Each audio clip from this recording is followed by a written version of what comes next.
années 60. On va avoir l'occasion d'en parler. Vous allez nous parler de la façon dont cette ville a évolué, peut-être, par rapport à votre enfance. Vous êtes le premier invité de Face à la rue. On va emmener à chaque fois des hommes et des femmes politiques dans la rue, au contact de la vraie vie, parce que c'est intéressant de savoir ce que pensent les gens. Vous avez prévu des intervenants qui vont venir tout au long du chemin pour essayer de savoir pourquoi vous avez ces positions qui font polémique régulièrement. On est à peu près à 12 km de Paris, ici. D'abord, je voulais savoir, ça évoque quoi pour vous, Drancy? Je vous dis, mon enfance, je suis arrivé vers 4-5 ans. On avait un petit appartement, résidence Fédère. Pas très loin d'ici. Pas très loin d'ici. Ouais. Pour moi, vous savez, j'ai un souvenir ému de Drancy. C'était mon enfance d'abord, évidemment, donc on est tous nostalgiques de notre enfance, mais au-delà de ça, c'était des années de bonheur, c'était des années de... Vous savez, la banlieue, avant les années 70, c'était la paix, c'était la félicité, c'était la possibilité pour une petite classe moyenne. On était, vous savez, mon grand-père en Algérie avait 9 enfants et était cordonnier, donc vous voyez, on était très pauvres. Et quand on est arrivé à Drancy, ça permettait à des gens très pauvres de progresser petit à petit dans l'échelle sociale. On rentrait petit à petit dans une petite classe moyenne. Et surtout, on imitait le mode de vie des Français. Et en fait, c'est ce que j'essaye d'expliquer toujours. L'assimilation, ça se fait par l'imitation des classes populaires. Il ne faut jamais oublier ça. D'ailleurs, vous savez, Guy Louis, dans ses premiers livres, explique très bien ça. Ce sont les ouvriers, les employés, vous voyez, qui donnent comme modèle de mode de vie français aux gens qui arrivent, qui sont souvent des gens modestes, et donc qui s'agrègent à ces ouvriers. Les gens, quand ils arrivent, ils sont de conditions modestes, quand ils viennent d'ailleurs. Mais vous avez le sentiment que ça a changé? C'est plus pareil aujourd'hui? Mais bien sûr, c'est l'inverse aujourd'hui. C'est-à-dire l'inverse? C'est-à-dire qu'aujourd'hui, il y a une assimilation à l'ancienne, à l'inverse. C'est-à-dire qu'aujourd'hui, ce sont les nouveaux arrivants qui imposent leur mode de vie et leurs mœurs à une population française qui doit se soumettre ou se démettre. Mais la population française est quasiment plus là dans ces quartiers. Et pourquoi elle n'est pas là d'après vous? Elle n'est pas là parce qu'elle ne supporte plus qu'à la place de son mode de vie, de ses mœurs, à la française, il y ait un autre mode de vie, d'autres mœurs musulmanes, arabo-musulmanes, africaines. Ce ne sont plus les Français qui ont assimilé les nouveaux venus, ce sont les nouveaux venus qui ont imposé leur mode de vie. Et donc les autres, les Français, mais aussi les gens issus de l'immigration européenne, italiens, espagnols, ont été chassés, se sont enfuis. Mais ce qui fait bondir quand vous dites ça, c'est qu'il y a beaucoup de Français, néanmoins, parmi ces gens-là qui sont dans ces banlieues. Mais il y a beaucoup de gens qui sont nés sur le sol. Nationalité française. Oui, et qui sont français. Non mais vous savez, vous avez raison, ils sont de nationalité française. Mais moi, je pense que la France, ce n'est pas une page vierge. Vous voyez, la France, c'est une histoire de 1000 ans. C'est une tradition, c'est des paysages, c'est une histoire avec des héros, avec des traîtres, avec des hauts faits, des victoires, des défaites. Vous voyez, tout ça, ça fait partie de la France. Mais comme d'autres pays, hein. Le Maroc a une histoire millénaire. Vous voyez, je ne dis pas que la France est seule dans ce cas-là, hein, mais c'est une histoire millénaire. Et c'est des paysages, c'est une culture, ce sont des mœurs. Vous-même, vous êtes approprié. Ouais. Vous voyez, voilà. Et on est tous dans ce cas-là. Donc mais il y a plusieurs catégories de Français. Non, non, pas du tout. Parce que quand ils sont français, je veux dire par là le droit du sol. Oui, quand on est français, la France et être français, ce n'est pas seulement une carte d'identité. C'est tout ce que je dis. Ce n'est pas seulement des papiers. C'est aussi un esprit. C'est aussi des mœurs. C'est aussi une culture. Vous voyez, tout ça, c'est un ensemble. Pas bien ces notions. Qu'est-ce que vous en faites parce qu'ils sont français? Vous savez, il faut leur demander à eux. Quand vous leur demandez à eux, ils vous disent eux-mêmes, on n'est pas français. On est algérien, on est marocain, on est sénégalais. Mais ils ne se sentent pas français. Mais il faut leur demander. Non, bah vous, je vous demande. Ah, mais moi, si vous voulez faire quoi de ces gens-là? Non, mais attendez. S'ils sont, c'est une discussion, vous voyez, vous attaquez tout de suite le cœur de la discussion. Oui, parce qu'on est parti sur les banlieues, effectivement. Mais s'ils sont français, ils sont français. Moi, je ne vais pas dénaturaliser les gens. Je leur pose la question. C'est pour eux que je dis ça. S'ils considèrent qu'ils ne sont pas français et qu'ils ne sont là que pour les papiers, que pour les assurances sociales, etc., c'est triste pour eux. Il y a peu de gens comme ça, honnêtement. Il y en a beaucoup. Moi, je vais vous dire. Je pense qu'il y a des Français qui veulent garder leur culture, leurs origines. Oui. Ça, c'est différent. Oui. C'est ceux-là qui sont les plus nombreux. Et donc, ils ne sont pas français. Non, dans leur esprit, dans leur tête, ils ne sont pas français. Pour devenir français, il faut se dépouiller de sa culture d'origine. Ça ne veut pas dire la renier. Ça veut dire se dépouiller. Ça veut dire que la culture française doit prendre le dessus. C'est ça l'assimilation. Ça ne veut pas dire renier ses parents, ses ancêtres. Moi aussi, j'avais des parents de l'autre côté de la Méditerranée, des ancêtres de l'autre côté de la Méditerranée. Quand je suis arrivé ici, je n'ai pas renié Mais en revanche, je me suis dépouillé. Vous voyez, Je comprends bien. La nuance est Je comprends bien ce que vous importante. voulez dire, mais je ne comprends pas la suite, Mais la suite de ce que vous expliquez. Ah, mais c'est très simple. À partir du moment où vous êtes face à quelqu'un qui vous dit, moi, mes origines, c'est important, je suis français, mais je veux garder mes origines, je veux garder ma Mais culture. est-ce qu'il est... Ah non, mais Qu'est-ce que il vous dit pas ça en général. Il vous dit, moi, je ne suis pas français. Les Français, ce sont les Gaulois. Moi, je ne suis pas français, je suis algérien, marocain. Moi, je leur dis dans ce cas-là, pour être en phase avec vous-même, vous devriez rentrer chez vous. Maintenant, si vous voulez rester là... Chez eux, c'est ici. Bah non, puisqu'ils le disent eux-mêmes. Bah oui, mais moi, vous savez, j'écoute ce qu'ils me disent. Ils sont étrangers en Algérie, au Maroc ou en Tunisie. Ils sont étrangers là-bas. Pas sûr. En fait, ils sont étrangers partout. En fait, ils sont étrangers partout. C'est triste pour eux. Moi, j'ai rien contre ces gens. Vous voyez, si vous voulez, s'ils ne se sentent pas français, c'est triste pour eux. S'ils se sentent français, c'est bien pour eux. Moi, je considère que devenir français et être français, c'est le plus grand honneur qu'on ait au monde. C'est être le compatriote de Chateaubriand, c'est être le compatriote de Pascal, c'est être le compatriote, vous voyez, de Bonaparte. Pour moi, c'est ce qu'il y a de plus précieux au monde. Mais c'est personnel, hein. Moi, je pense que vous m'interrogiez sur mon enfance. Oui. Quand on était enfant, dans les années 60, on pensait tous cela. Quand on était en classe en France, on était d'origine différente, on s'en foutait complètement. On était français, uniquement français. Et aujourd'hui, vous voyez la différence par rapport à votre enfance. Vous avez dit sur la Seine-Saint-Denis où on est, c'est une de ces enclaves étrangères qui vivent sous le règne d'Allah et des caïds de la drogue qui assurent l'ordre et la vie de tous les jours. Vous avez ce sentiment là, en ce moment-là vous on savez, est à Drancy, vous avez ce sentiment? Vous savez, on ne peut pas juger une situation sur 5 minutes au milieu d'une ville, au milieu des caméras, au milieu des services de sécurité. Non, ça, faut être sérieux, quoi. C'est pas comme ça qu'on juge. Moi, je juge sur les témoignages, sur les gens qui me racontent, vous parlez des sur cités, les vous parlez statistiques. pas des centres-villes, par exemple. Mais nous, on est arrivés ici à 9h, on était tout seul, honnêtement, les choses c'est se bien. sont très bien passées. D'abord, vous savez bien que le matin, il ne se passe rien. Donc, vous avez choisi votre moment et c'est très bien pour nous. Maintenant, vous savez très bien comment ça se passe. Tous les rapports sont là. Vous savez très bien. Moi, j'ai des témoignages, mais par centaines. Je lis des choses, tous les témoignages des livres, des gens qui ont vécu, qui vivent en banlieue. Tout le monde sait qu'aujourd'hui, c'est les mœurs islamiques qui s'imposent. Parce que tout simplement, c'est la loi du nombre. C'est la loi du nombre. Mais vous avez le sentiment, et vous le redites ici, à Drancy, vous dites, ici, c'est le règne d'Allah, des caïds, de la drogue. Mais oui. Vous le redites là? Mais oui, je le redis là. Évidemment, c'est pas là, dans le périmètre sûr, là. Si vous voulez. Là, ici, à Drancy, je veux dire. Mais oui, et dans toute la Seine-Saint-Denis. Vous savez, il y a eu un rapport sur la Seine-Saint-Denis, le rapport officiel, et ils disent déjà ça, ils le disent avec des termes empoulés, mais ils le disent. Mais qu'est-ce qui s'est passé entre votre enfance et aujourd'hui? C'est simple, il y a eu le regroupement familial, et il y a eu des centaines, des millions de personnes venues du sud de la Méditerranée qui sont venues. Vous savez, la démographie, c'est le destin, je le dis souvent. Donc la démographie fait l'histoire. La démographie, c'est la première règle en histoire. Il y avait, je raconte, il y avait au Québec, vous demanderez à mon ami Mathieu Bocoté, il connaît ce professeur. Dans un film célèbre, il y a un professeur d'histoire qui dit à ses étudiants dans la première leçon, en histoire, j'ai 3 leçons que je veux vous apprendre. La première leçon, c'est la démographie. La deuxième, c'est la démographie. La troisième, c'est la démographie. Donc c'est fondamental en histoire. Donc on a simplement remplacé une population par une autre. On a laissé venir des millions de gens qui, et c'est bien naturel, puisqu'on ne leur imposait rien, puisqu'on ne leur demandait rien et qu'on ne canalisait rien, eh ben, ils ont vécu ici comme là-bas. Mais on avait besoin d'eux. On Non. avait besoin d'eux Non, pour on travailler. avait besoin d'eux dans les années 60. Sur Vous savez, des emplois. on avait besoin d'eux dans les années 60.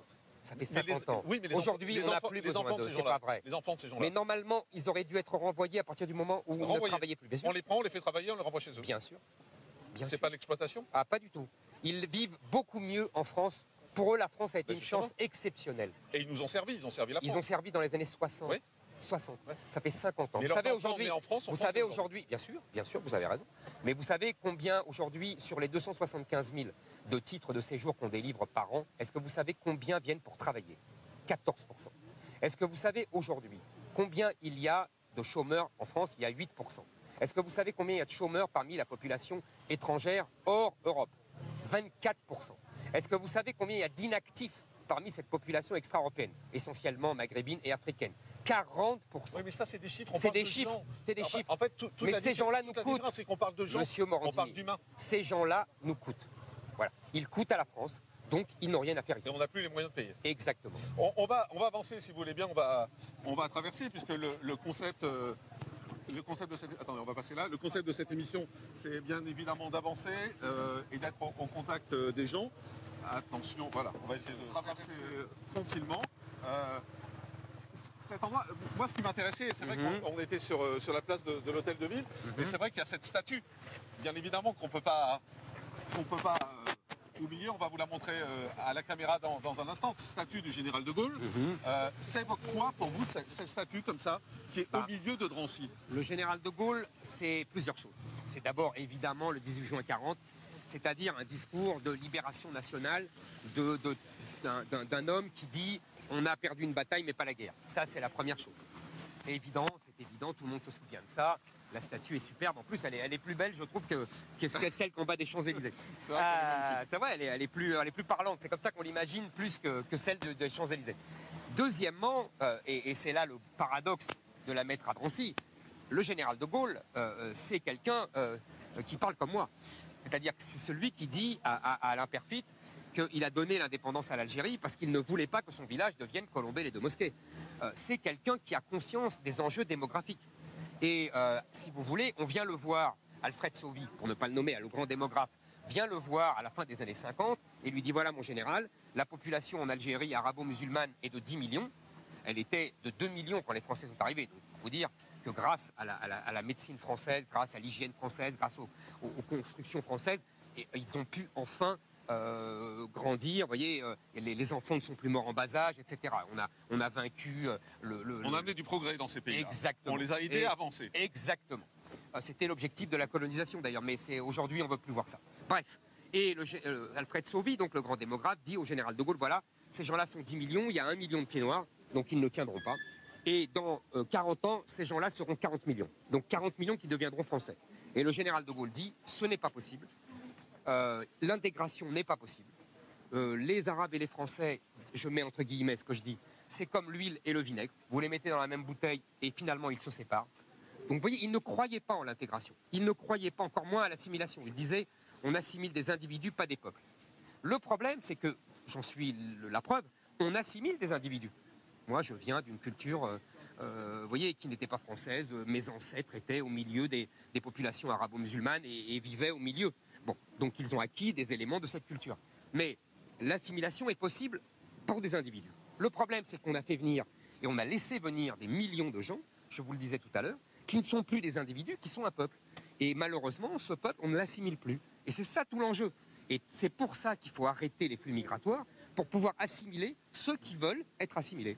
Alors, je vous propose de rencontrer une première intervenante qui est là avec nous. On va se mettre comme ça, si vous voulez bien, si vous voulez vous mettre là, Monsieur Zemmour. Bonjour, juste madame. là. Je vous en prie. Là, à côté. Face aux caméras, voilà.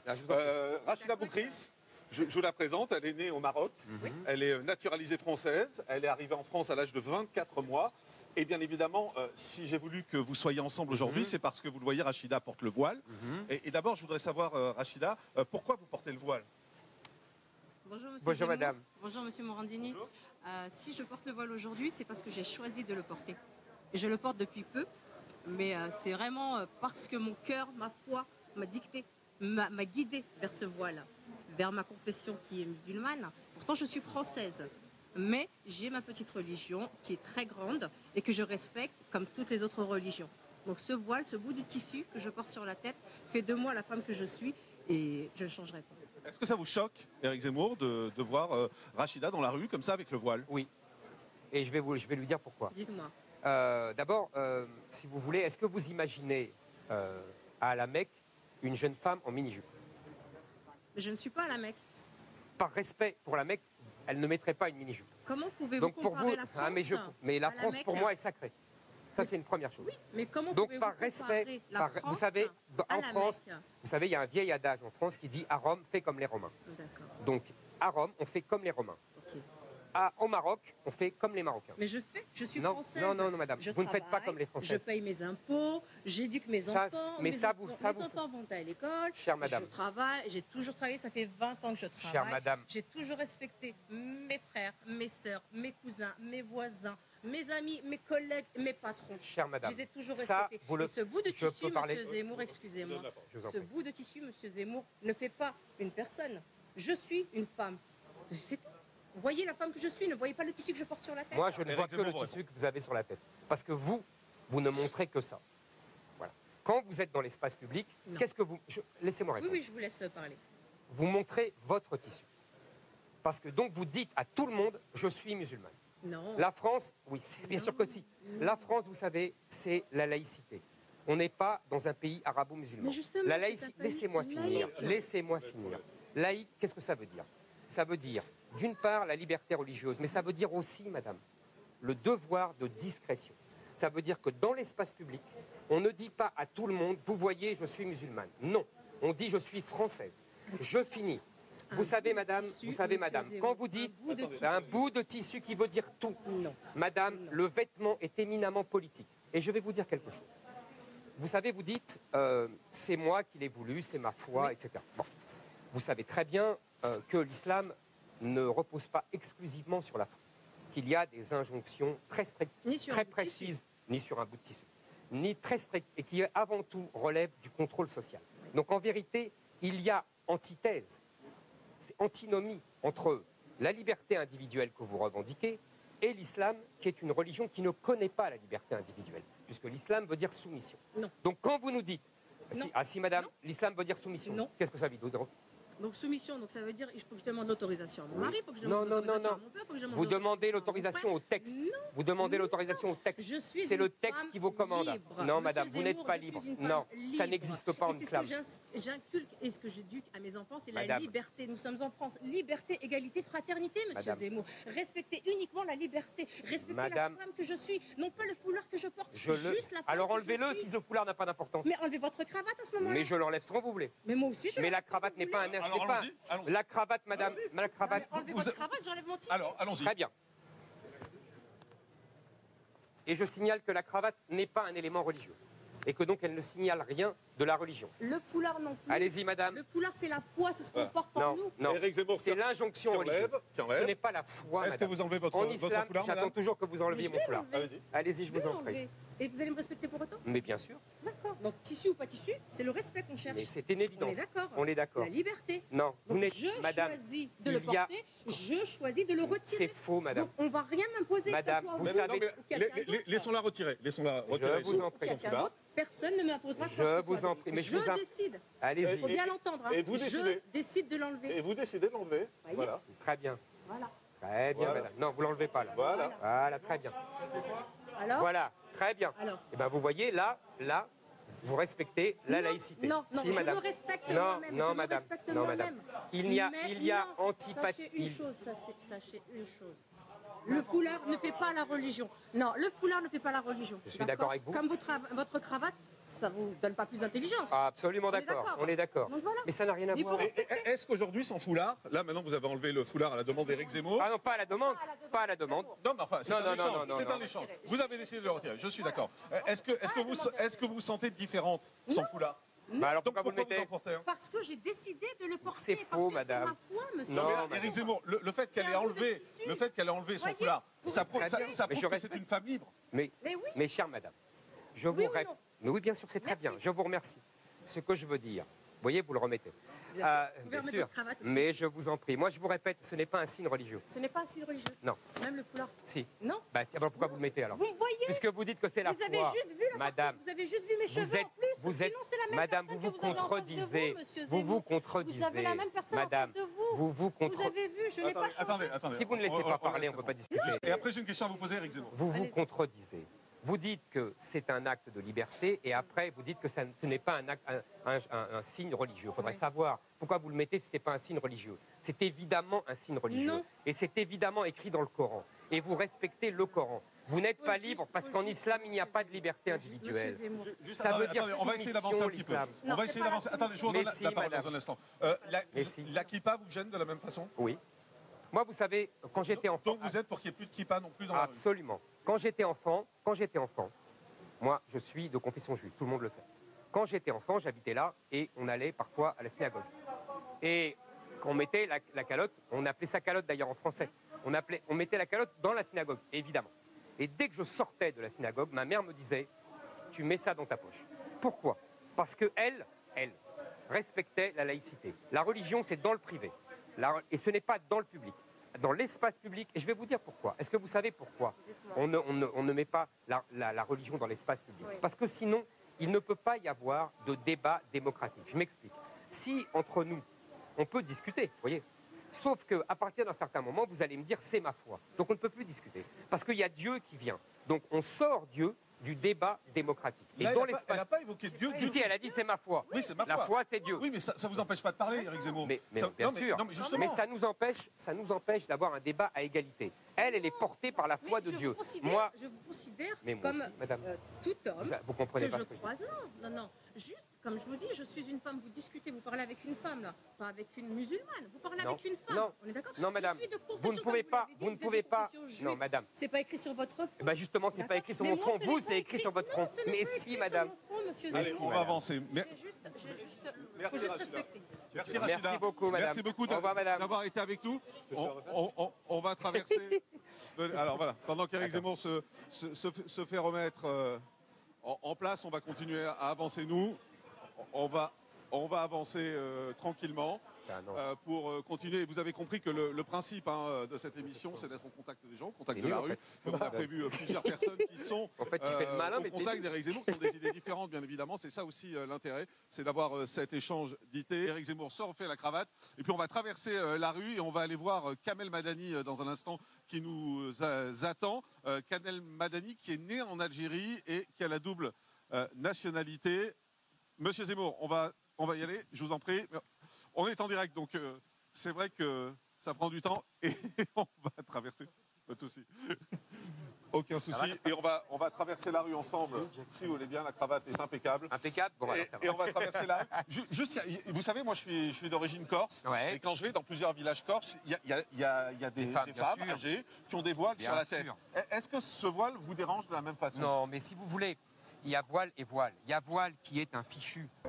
Les femmes mettaient ça par discrétion, quand elles ne s'étaient pas lavé les cheveux. Moi, je me souviens, ma grand-mère aussi, elle mettait ça. Elle disait toujours « Ah, je ne me suis pas lavé les cheveux aujourd'hui, je mets le fichu parce que je ne suis pas aussi bien que d'habitude. » Ça n'a rien à voir. Là, c'est un signe. Vous savez, Jean-Luc Mélenchon le disait il y a quelques années. Il disait « Qu'est-ce que c'est que le voile ?» C'est un geste d'auto-stigmatisation. Et après, ces femmes viennent dire qu'elles sont stigmatisées à cause du voile. C'est un geste d'auto-stigmatisation. Elles se mettent comme ça en avant et elles disent « Regardez, je suis musulmane ». Et après, elles disent « Ah, on leur en veut parce qu'elles sont musulmanes ». Non, on leur en veut parce qu'elles se mettent dans la rue, elles affichent leur religion. La France, on garde sa religion pour le privé. Alors, je vous présente notre invité suivant. Donc, il est là, il s'appelle Kamel Madani. On va reculer. Bonjour, monsieur. On va reculer un petit peu. Attention derrière. Reculez, allez-y. Tournez-vous. Voilà, on va se mettre là. On va juste se mettre là. C'est très bien. Et on va se mettre face aux caméras. C'est gentil. Alors, je vous explique qui est Kamel Madani parce que c'est intéressant. Il est né en Algérie. Ouais. Il a la double nationalité. Et il a fait de la prison. Il a fait 4 années de réclusion criminelle pour vol en bande organisée avec armes. Il a été condamné par une cour d'assises et il a également eu plusieurs condamnations pour violence aggravée. Quelqu'un comme lui, qui a la double nationalité, qu'est-ce que vous auriez fait de lui? Parce qu'après, je vais vous expliquer ce qu'il est devenu. Mais qu'est-ce que vous auriez fait de lui? Vous l'auriez renvoyé en Algérie? Oui. Alors que mon père est français. C'est assez compliqué. Je comprends très bien, mais je pense que... Attendez, il m'a posé une question.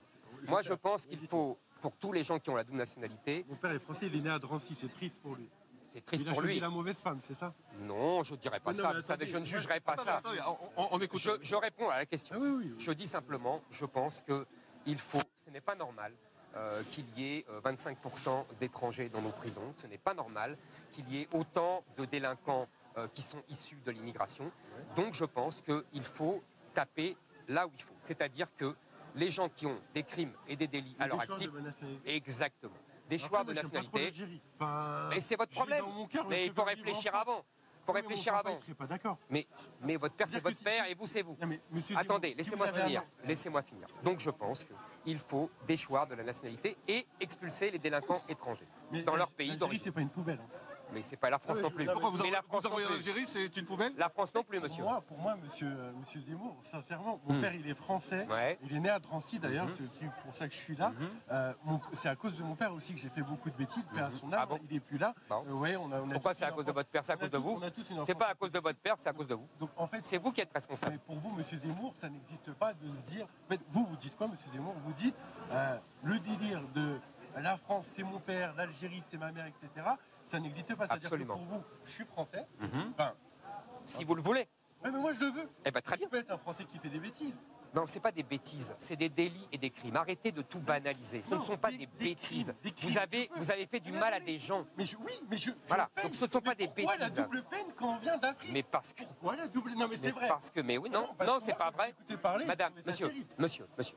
Quand. Non, pas madame, parce que j'étais avec la dame. Monsieur, quand on est dans un pays qui vous accueille, on fait doublement attention. On fait encore plus attention. La France vous a tout donné. Elle vous a permis d'aller à l'école. Elle vous a permis de vous éduquer. Elle a donné des allocations familiales à vos enfants. J'ai tout grâce à la France. Eh ben alors c'est très bien. Donc en échange, on lui doit le respect. Et le respect, ça veut dire ne pas faire de bêtises, comme vous dites. Ce ne sont pas des bêtises. S'il reste en France et que moi, je vais en Algérie. Mais parce que votre père, c'est pas un délinquant. Oui, mais attendez, moi... Excusez-moi. Alors, ce qui est intéressant, ce qui est intéressant, parce que c'est aussi important de vous dire ça, Éric Zemmour, c'est qu'en fait, aujourd'hui, il a fait son culpa, Kamel, et il est devenu professeur. Représentant de l'éducation nationale. Représentant de l'éducation nationale. En Algérie, alors que j'ai même pas... Mais peut-être que vous seriez très utile en Algérie. Mais vous seriez très utile en Algérie. C'est quoi de mon père? Mais oubliez votre père. Vous ne pouvez pas dire d'un côté, c'est à cause de mon père que j'étais délinquant, et après dire qu'est-ce qu'on fait de mon père parce qu'on se fait renvoyer en Algérie. Mais parce que vous êtes algérien. Je suis né en Algérie, mais je suis français. Mon père est français. Vous êtes franco-algérien. Oui, je suis franco. Donc vous êtes aussi algérien. Oui, mais en fait, moi, j'ai l'impression... Non, mais attendez, moi, si vous... Sincèrement, monsieur Zemmour, mais je vous en prie. Excusez-moi, j'ai l'impression, sincèrement, que vous considérez l'Algérie, vous parlez beaucoup de l'Algérie, et l'Afrique comme une poubelle. L'Algérie, c'est pas une... Non, mais c'est pas ça, monsieur, on parle de vous. Moi, monsieur, non. Moi, monsieur, je vais vous répondre. C'est la France qui n'est pas une poubelle.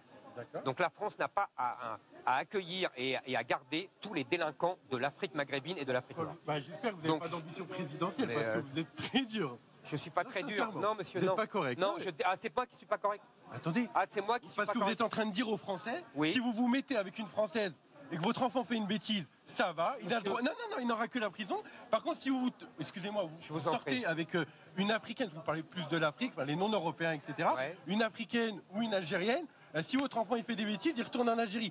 Moi, mon fils, il a 4 ans. S'il fait des bêtises à 18 ans, il a la double nationalité, il est algérien. Vous n'allez pas lui dire d'aller en Algérie. C'est bête. Monsieur, alors qu'il ne connaît pas l'Algérie, c'est ça. Monsieur, d'abord, arrêtez de parler de bêtises. Arrêtez ce langage enfantin et puéril. C'est bon. Merci. Quand on fait des crimes, mon fils, il fait une bêtise qui est criminelle. Voilà. C'est grave. C'est déjà mieux. C'est déjà mieux. Si mon fils fait des bêtises, il est né en France. Il a un prénom français parce que bon, c'est personnel, j'ai choisi. Mais c'est très bien. Non, mais il a un deuxième prénom algérien. Très bien. Il s'appelle Eliam Eddine. C'est parfait. Il fait un peu de tout. Mais si demain il fait une bêtise, parce que vous en parlez. Alors c'est intéressant. On va laisser Éric Zemmour parce que vous posez une vraie question. Mais vous pouvez très bien. Je ne vais pas l'emmener en Algérie, mais je vous ai rien dit. Attendez, on lui laisse répondre. Je vous ai rien dit. Moi, ce que je vous propose, c'est du lait. Non, c'est pas débile. Non. Vous ne croyez pas ce que vous dites. Mais je crois tout à fait ce que je dis. Je vous assure que je crois ce que je dis. Croyez-moi. Deuxièmement, je vais vous dire, mais l'Algérie n'est pas une poubelle, je vous répète, la France non plus. C'est très intéressant. C'est-à-dire que... Non, on n'assume pas. Non. Kamel, attendez, laissez-le répondre, s'il vous plaît, Kamel. Kamel, allô, Kamel, laissez Éric Zemmour. Je suis désolé. Si vous êtes un Français, oui, c'est dur. Mais j'y tiens, mais c'est juste et dur. Mais la loi est sévère mais juste, vous connaissez la phrase. En Algérie, si vous êtes français, et que si vous êtes français... Ah si, monsieur. D'abord, on va vous mettre en prison et je peux vous dire qu'on va traiter... on va vous traiter plus durement. On va vous traiter plus durement que dans les prisons françaises. Vous êtes en train de mentir. Laissez-moi finir. Et deuxièmement, on va vous virer manu militari. Parce que les Algériens, ils rigolent pas et ils ont raison. Mais pas avec les Algériens. Mais bien sûr, avec les Français, avec les étrangers. Aujourd'hui, attendez, Kamel, un instant. Juste, Éric Zemmour, vous avez compris son parcours, qui est à la fois la prison, qui est à la fois la rédemption derrière, à la fois le fait de devenir prof. Donc c'est vrai qu'on l'aurait raté comme prof. Également. Vous savez, on a beaucoup des profs, c'est pas grave. C'est pas grave. Non.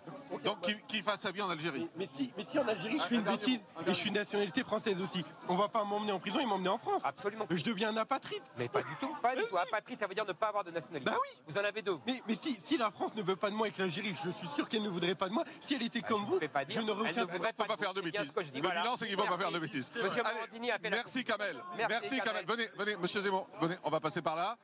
On va Alors attendez. Bonjour madame. Attention, ouais, on va faire marcher, on va laisser passer les caméras devant. Voilà, on va se retrouver là, ça bouge un peu. Il y a un peu de monde autour de vous. On va avancer, venez. Et on va continuer à avancer. On va voir le secrétaire général du syndicat des commissaires de police nationale, David Lebars, qui va être avec nous pour savoir justement ce qu'il va faire. Tiens, une dame vous interpelle, elle dit qu'est-ce que vous faites chez nous? Il est né ici. Il est né ici. Ah non, j'ai grandi à Drancy. Je suis né à Montreuil, j'ai grandi à Drancy toute mon enfance. Voilà, donc c'est très bien. On va rejoindre Éric Zemmour. Alors c'est agité forcément hein, quand vous déplacez et quand on est... Vous avez peur des fois? Ah, j'ai tort des fois, sans doute. Non, vous avez peur. Peur? Vous avez peur quand vous vous déplacez comme ça? Non. Non? Alors, on va se mettre là. Venez, pardon. Bonjour madame. Venez. Monsieur Lebars, David Lebars, venez. Bonjour monsieur Lebars. Merci d'être avec nous. Vous êtes donc secrétaire général du syndicat des commissaires de police. D'abord, je voudrais qu'on parle un peu des banlieues avec vous, de la façon dont la police est accueillie aujourd'hui dans les banlieues. Comment ça se passe au quotidien? On voit beaucoup d'images sur les réseaux sociaux, etc. Est-ce que la police est respectée encore dans les banlieues? Non, mais on va se parler franchement, c'est très difficile pour la police, pas que dans les banlieues d'ailleurs, dans les quartiers. Il ne faut pas toujours dire que c'est dans les banlieues le problème, parce qu'en général, en ce moment, on est dans un sentiment où on a une population qui commence à contester la police, et dont une partie d'ailleurs est cautionnée par une forme de classe politique qui trouve normal qu'on conteste l'action de la police. Donc c'est difficile, en général pour les policiers, pas seulement dans les banlieues. Moi j'ai été 3 ans et demi commissaire à Saint-Denis, j'étais chef de district ici, je connais bien les problèmes de délinquance. Aujourd'hui, on a franchi un cap qui est celui, je dirais, de l'épisode post-Gilets jaunes. Il y a eu de la violence dans les manifestations, il y a eu de la contestation, il y a eu un discours politique malsain de dire les violences policières, ça n'est pas normal, sauf que les manifestations dégénèrent quand les gens qui sont en face les font dégénérer. Et aujourd'hui, les policiers font face à toutes les contestations. Et il va falloir qu'on trouve les solutions pour que ça ne soit pas que la police qui gère ces formes de contestation. Comment vous recevez le discours d'Éric Zemmour? Est-ce que vous avez le sentiment qu'il est en phase par rapport aux problèmes que vous rencontrez, aux problèmes dans ces banlieues? Éric Zemmour, il a installé, c'est le regard du policier, hein, plein de choses dans le débat, à juste titre, des choses qui peut-être étaient privatisées, ou en tout cas qui n'étaient plus possibles de dire. La question maintenant pour nous, policiers, la France, l'identité, l'appartenance à un pays, le respect, les problèmes de dérive communautaire, tous ces problèmes-là, quand on est policier dans les quartiers, on les voit, on gère la délinquance, on les subit, on fait l'objet d'agressions. La question maintenant, c'est de savoir, est-ce qu'on est tous capables de faire un constat? On ne sera pas tous d'accord sur un constat, mais la question, c'est quelles sont les solutions pour qu'on sorte de là? Et moi, en tant que policier, je vois bien, un des problèmes de la société aujourd'hui, c'est qu'on a sans doute trop demandé à une police nationale, ou aux forces de police en général, aux gendarmes aussi, et on se rend compte qu'aujourd'hui, il y a des failles, il y a des angles morts, même, je vais plus loin. L'exemple des mineurs délinquants, par exemple, c'est un problème qui n'a pas été traité. Il y en a d'autres. Qu'est-ce qu'on fait en sachant parfaitement que ce n'est pas la police qui pourra tout régler? Ça, c'est une vraie question politique, ou en tout cas peut-être aux futurs candidats. Que vous pose David Lebars. Si vous me permettez, j'irai plus loin que David Lebars. Je pense aujourd'hui qu'il y a dans d'innombrables quartiers, nous sommes face à des enclaves étrangères où la loi n'est plus française, où les policiers sont considérés comme une troupe étrangère qu'il faut chasser. Et aujourd'hui, ce sont les policiers. On parle toujours de violence policière, on devrait dire violence aux policiers. Aujourd'hui, ce sont les policiers qui sont agressés. On leur tend des pièges, on leur tend des guet-apens, on les caillasse, on leur envoie des cocktails Molotov, on leur tire dessus comme des lapins. Ce sont des cibles aujourd'hui. Et malheureusement, les gouvernements, depuis 30 ans, ne soutiennent plus leur police. Et on voit bien dans le film Bac Nord, on voit bien comment c'est la hiérarchie qui interdit aux policiers d'aller dans ces enclaves étrangères. Aujourd'hui, deuxième problème, le problème de la police, tout le monde le sait, tous les policiers vous le disent, c'est la justice. C'est-à-dire que la justice ne fait pas son boulot.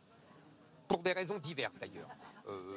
Certains jugent pour des raisons idéologiques, d'autres parce qu'il n'y a pas de place dans les prisons. On vient leur dire, de toute façon, ça ne sert à rien de le mettre en prison, il n'y a pas de place. Troisièmement, parce que, si vous voulez, il y a une espèce d'esprit comme ça de laisser aller. Et en plus, les policiers sont vus comme des coupables en puissance, alors qu'ils sont les vraies victimes de cette situation. Nous devons donc rendre le pouvoir à la police, c'est-à-dire que nous devons renverser les rôles. La police doit redevenir celle qui fait respecter l'ordre et non pas qui est une cible pour l'ordre islamique et l'ordre des racailles qui règne dans toutes ces banlieues. Vous avez le sentiment d'avoir perdu le pouvoir aujourd'hui dans les banlieues? Non, moi je refuse le terme territoire perdu de la République aux zones de non-droit. Je vais vous dire pourquoi. Parce qu'on rentre partout. Je vous mentirais. Vous sortez partout aussi. Je vous mentirais si je vous disais qu'on rentre partout de la même manière. Il y a des endroits où c'est beaucoup plus difficile. Il y a évidemment des endroits où une patrouille de 2 policiers est insuffisante. La question. Ne dites pas que vous rentrez partout. Si, monsieur Zemmour, je vous l'affirme. Partout à 15 camions de CRS. C'est ce que je suis en train de vous dire. Il y a des endroits où on rentre plus ou moins équipé en fonction du danger. Non, mais je vous l'ai reconnu. Mais vous édulcorez tout. Non, j'édulcore rien du tout. En revanche, ça ne sert à rien de rentrer partout si derrière on n'a pas une chaîne pénale qui nous permet d'avoir une réponse. Je vais vous dire pourquoi. 2 raisons. D'abord, c'est extrêmement frustrant pour un policier de se rendre compte que son action n'a pas de suivi. Et la deuxième, c'est que c'est le citoyen qui est dans la rue qui va voir le policier pour lui demander des comptes alors que ça n'est pas à lui d'en rendre sur l'inefficacité d'une chaîne pénale. Voilà. Moi, je voudrais des solutions dans une campagne en tant que policier, en tant que citoyen. Aujourd'hui, on a un système carcéral, on sait très bien qu'il n'y a pas de solution à court terme. Alors, question précise. Sur quoi, par exemple, les places de prison. Les places de prison. Voilà. On sait très bien aujourd'hui, selon les différents interlocuteurs, qu'il en manque 30 à 50 000. On sait très bien que ça sera du long terme. Qu'est-ce qu'on peut faire dans le court terme? En tant que policier, j'ai un avis, mais je voudrais entendre des solutions. Question précise, Éric Zemmour. Écoutez, d'abord, ça fait 20 ans que j'entends ça. Et ça fait 20 ans que les pouvoirs publics ne construisent pas de prison. Ou alors, quand ils en construisent à peine autant qu'on enferme. Parce qu'elles sont insalubres, etc. Donc c'est sans fin. Deuxièmement, on a un problème de place de prison, parce que la vérité qu'on ne dit jamais, c'est que ce sont les maires qui ne veulent pas de prison sur leur commune. Donc ça, c'est très important. Donc on ne va pas régler la question avec les places de prison. Ça, c'est une chimère. Sarkozy disait ça, Hollande disait ça, Macron a promis 15 000 places de prison, il n'en a pas fait. Il n'en a pas fait 5 000. J'ai un exemple en tant que policier, si vous me permettez. Je vous en prie. Un citoyen primo-délinquant qui va commettre un grave délit routier qui va l'amener en prison. On peut considérer qu'on peut l'incarcérer autrement qu'un multirécidiviste. Ça veut dire qu'on peut envisager de privatiser une forme d'espace pénitentiaire à la carte pour des gens qui ont... Tout à fait d'accord avec vous. Il faut trouver des solutions. Tout à fait d'accord avec vous. J'en ai d'autres. On a aujourd'hui, je vous répète, 25% de prisonniers étrangers dans nos prisons. 25%. Ça fait quand même du monde sur 60 000 prisonniers. On renvoie ces gens-là dans leur pays. Deuxièmement, ce que j'ai dit au monsieur précédent, on déchoit de nationalité les criminels qui ont la double nationalité. Ils seront désormais des étrangers qu'on expulsera aussi. Ça va faire de la place vide dans les prisons. Vous savez, dans les prisons japonaises où il n'y a pas d'immigrés, il y a des places libres. Donc c'est une solution intéressante, ça, pour vous? Moi, je ne suis pas là pour commenter des solutions de candidats à l'élection. Non, mais parce que celle-ci, monsieur Zemmour, elle présente un inconvénient. Je vais vous donner 3 problématiques majeures de la Seine-Saint-Denis. Les mineurs multiréitérants, grave problème, sont tous français. 90-95% français. Si, monsieur Zemmour. Les mineurs isolés, ils ne sont pas français. Non, pas les mineurs isolés. Ça, c'est un phénomène, c'est une poche de délinquance, je vous l'accorde. En revanche, les mineurs multiréitérants sont français. La quasi-majorité des auteurs de grosses violences ici, et c'est un département où il y a une extrême violence, sont également français. Troisièmement, les trafics sont également pour la grande majorité des auteurs français. Alors, je vous arrête un instant parce que c'est très intéressant. C'est très intéressant, ça va à l'opposé de votre discours. Mais parce que c'est en partie faux. Les mineurs... C'est en partie vrai. Non, c'est en partie faux, monsieur. Ils ont la double nationalité. Vous oubliez cet élément essentiel. Ils ont la double nationalité. Non, là-dessus, je vous le conteste. Mais bien sûr que si. Moi, j'ai travaillé 3 ans et demi ici. Les mineurs, vous savez, ils sont français. Par exemple, que les Marocains sont tous franco-marocains. Les Algériens, c'est la même chose. Les Tunisiens, c'est la même chose. Parce que ces gens-là, ces pays-là, n'enlèvent jamais la nationalité. Vous avez un policier en face de vous qui vous dit c'est pas vrai. Mais il a tort. Il a tort. Il ne connaît pas la loi. Dans les services de police. Pas la règle. Non, mais moi, je vous parle dans les services de police et les gens que j'ai eu en garde à vue. Quand on a des mineurs qui sont auteurs de violences, qui sont multiréitérants, qui sont dans les trafics, qui sont français, ils ont une carte d'identité française, leur famille habite ici, ils sont français. Voilà. Ce problème-là, il faut le regarder en face. Oui, les mineurs, on va parler des mineurs. Premièrement, il faut supprimer le droit du sol. C'est-à-dire qu'il faut cesser que ces gens soient français. Deuxièmement, vous avez tort quand vous dites qu'ils sont français. C'est-à-dire qu'un enfant qui naît en France de famille étrangère n'est plus français. Vous savez, ça se passe comme ça en Italie. C'est pas un régime totalitaire. Sur les nouveau-nés, bien évidemment, c'est pas rétroactif. Mais bien sûr. Deuxièmement, vous faites, pardonnez-moi, une légère erreur.